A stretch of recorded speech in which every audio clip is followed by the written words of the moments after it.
साक्षी, बेटा पूजा का सामान कहाँ है और अभी तक तुम तैयार क्यों नहीं हुई?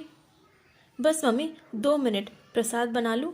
और हाँ, पूजा का सामान वो लाल वाले बैग में है। श्रीफल ये रहा और बाकी के फल भी मैंने धोकर रख दिए हैं।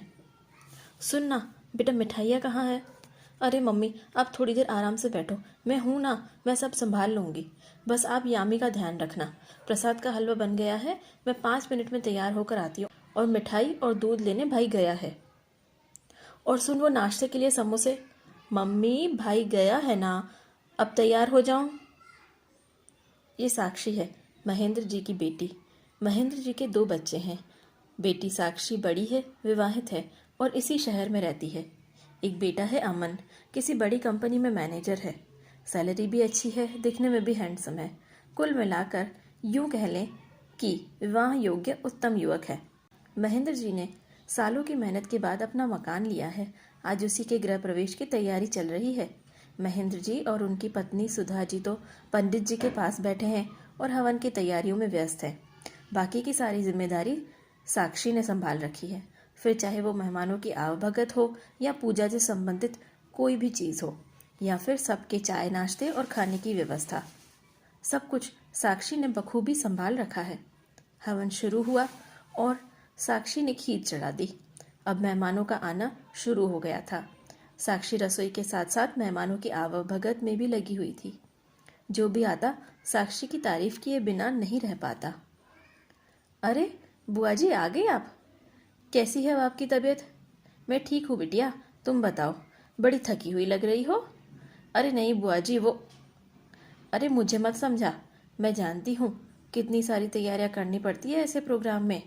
भाभी आ गई होती तेरी तो इतना परेशान ना होती तू, वह सब संभाल लेती अपने आप। इसीलिए तो कहती हूँ सुधा भाभी को जल्दी शादी करवा दो बेटे की भी। जी बुआ जी, जल्दी ही वह मौका भी आएगा, आपके मुंह में घी शक्कर। मैं अभी आती हूँ बुआ जी, सबके लिए चाय बना दूँ। ये लाजो बुआ जी हैं, थोड़ी सी गोल मटोल हैं पर खाने की बड़ी शौकीन है। इन्हें बेटियों से बड़ा प्यार है, चाहे वह अपनी हो या किसी और की। पर हाँ, बहुएं हमेशा काम करती हुई दिखनी चाहिए और बेटियां आराम करते हुए। आज भी जब साक्षी को काम में व्यस्त देखा तो परेशान हो गई और बार बार उनसे कहने लगी कि काश तुम्हारी भी भाभी आ गई होती तो तुम भी आराम से प्रोग्राम एंजॉय कर पाती और तुम्हारी भाभी सारा काम संभाल लेती। खैर, साक्षी अपने हिसाब से सारा काम संभाल रही थी और सब कुछ बहुत ही अच्छे तरीके से हो गया। साक्षी अपना खाना परोस कर ले आई। साक्षी, तू अब खाना खा रही है? पूरी पंगत ने जीम लिया और घर की बेटी अब खाना खा रही है। राम राम राम, अब तो बहू ले आओ सुधा भाभी। साक्षी कब तक काम करेगी मायके में आकर? जब भी आती है हमेशा मैंने काम करते ही देखा है इसे, कभी इसे भी तो आराम करने को मिले। हाँ जी, बात तो आप सही कह रही हैं। जब भी आती है साक्षी हमेशा मेरी हेल्प ही करवाती है, कभी दिवाली की सफाई में, कभी मकान शिफ्ट करने में, तो कभी किसी और काम में। ऐसे खाली बैठने की आदत बिल्कुल नहीं है इसकी। तभी तो कहती हूँ भाभी, जल्दी से अब बेटे की शादी करवा दो।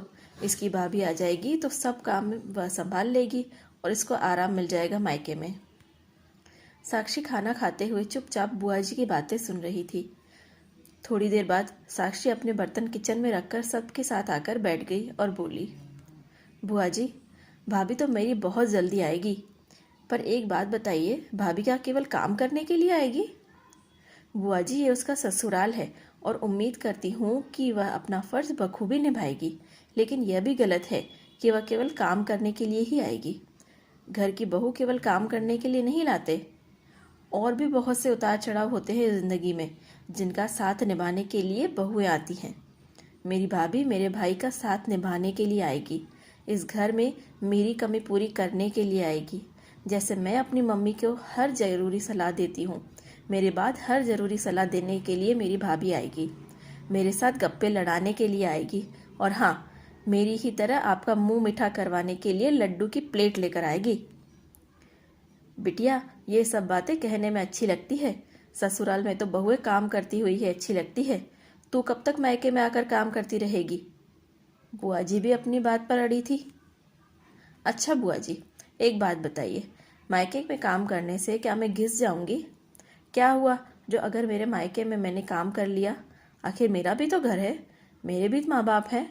घर का काम पूरा परिवार मिलकर ही करता है, फिर चाहे वह बहू हो या बेटी। और रही बात मेरी भाभी के आने के बाद मेरे काम करने की, तो मैं तब भी काम करूँगी। जानती हैं क्यों?